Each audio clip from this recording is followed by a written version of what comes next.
This is the Big O Show. This is the Big O Show.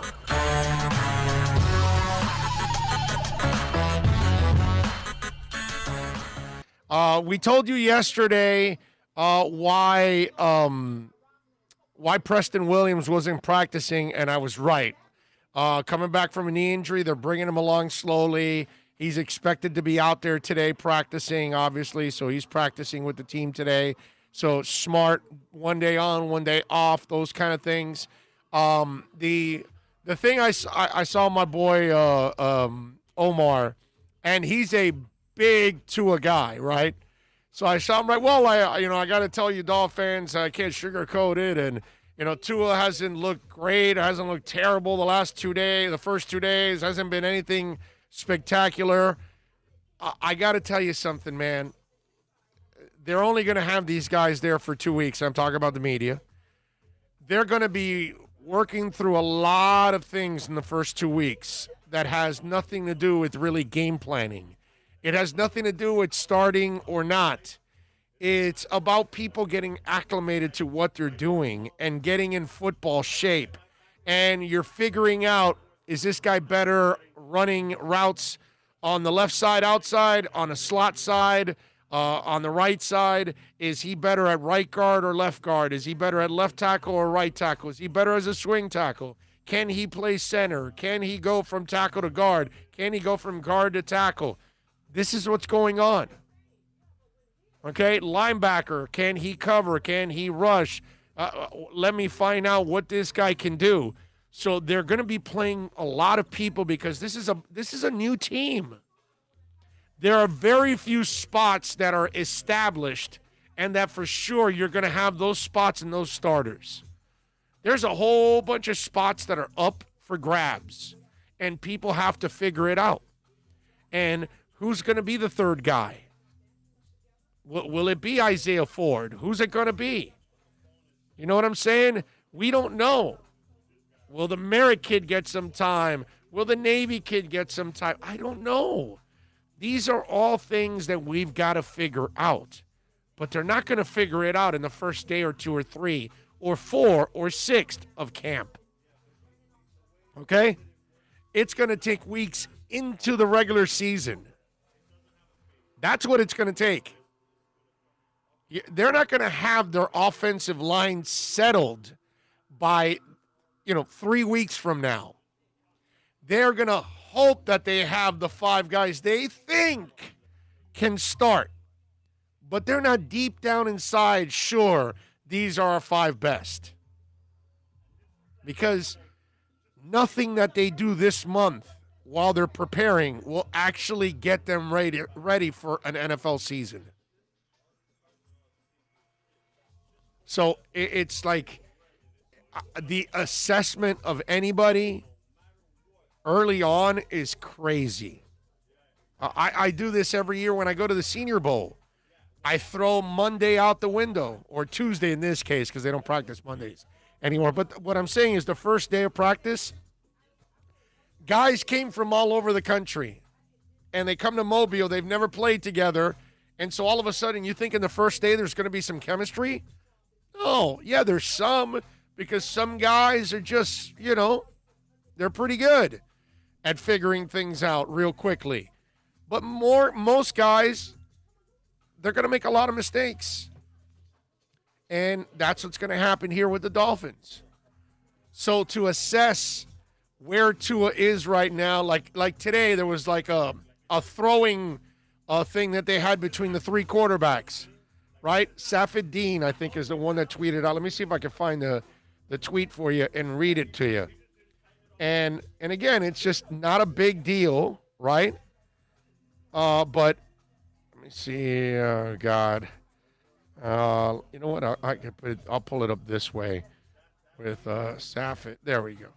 So he writes, friendly competition fits Josh Rosen and Tua threw 40-yard passes at a throwing net at the corner of the end zone.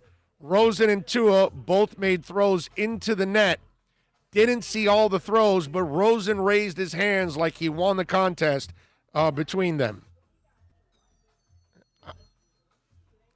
So what am I supposed to get with that? You know what I mean? It's just a throwing, exercise. No big deal. It's just hard. And I get it. We're thirsty for the material. The writers have to write something. People have to talk about something.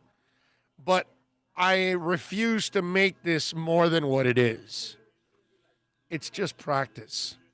And in practice, you're experimenting. In practice, you're trying to figure things out. Okay? You're trying to get timing down. You're trying to get an understanding of what you have to do down in situations and things like that. It's just too hard in a team sport, the ultimate team sport, which is football, where 11 guys have to be in sync. I know it's a cliche and all that stuff, but yeah, if there's a guy or two off, it screws everything up. And at this point, there's no way people are going to be in sync. So when I hear these assessments, it just gets too crazy right now. And I'm telling you guys out there as fans, take a step back, relax. Don't overreact. Tua, here's the other thing. I'll give it to you. Where the coach, he said, Tua threw some good passes and some bad passes. And here it is. Flores on Tua's progress so far. Some good, some bad. Some good throws and good decisions. Some throws that aren't so good. Some decisions that weren't so good. Flo doesn't give you anything. Not even Tua. Fitz last year didn't play well to start off. And if he would have played well, Rosen would have never played. But then Fitz was playing so bad, they gave Rosen a shot. And then Rosen didn't play well. They went back to Fitz. And then Fitz started to play well, and they never went back to Rosen. Because that's who Flo is. Flo is going to play the best player. He's not going to give a job to somebody like they did here to Ryan Tannehill. They gave him the job and never brought in any competition. And he's not going to treat you because you're a first rounder or second rounder.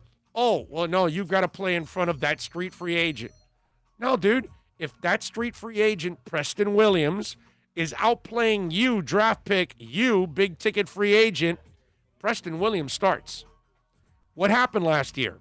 Preston Williams started. Why did Preston Williams play? Because he was better than everybody except Devontae Parker. So that's why they went with Preston Williams. That's the coach you have now. That coach doesn't play politics. He doesn't try to justify a draft pick. He doesn't try to justify a street free agent that you paid a lot of money to. If you want to play on Flo's team, you must play the game the right way. And when you do play, it's because you earned that spot. They didn't freaking give it to you. That's what that guy... So he's not going to treat Tua like the golden child you and I treat him like.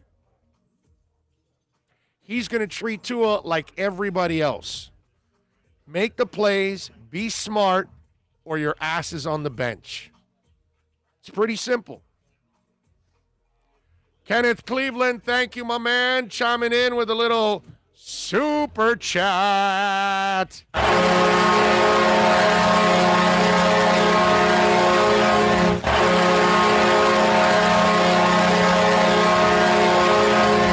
He says, Big O, Kenneth in Cleveland is live from the Boom Boom Room. Big O, let's do a remote from the Boom Boom Room. There we go. I like it.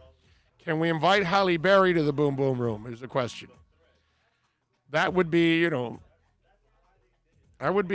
interesting if we can get her into it.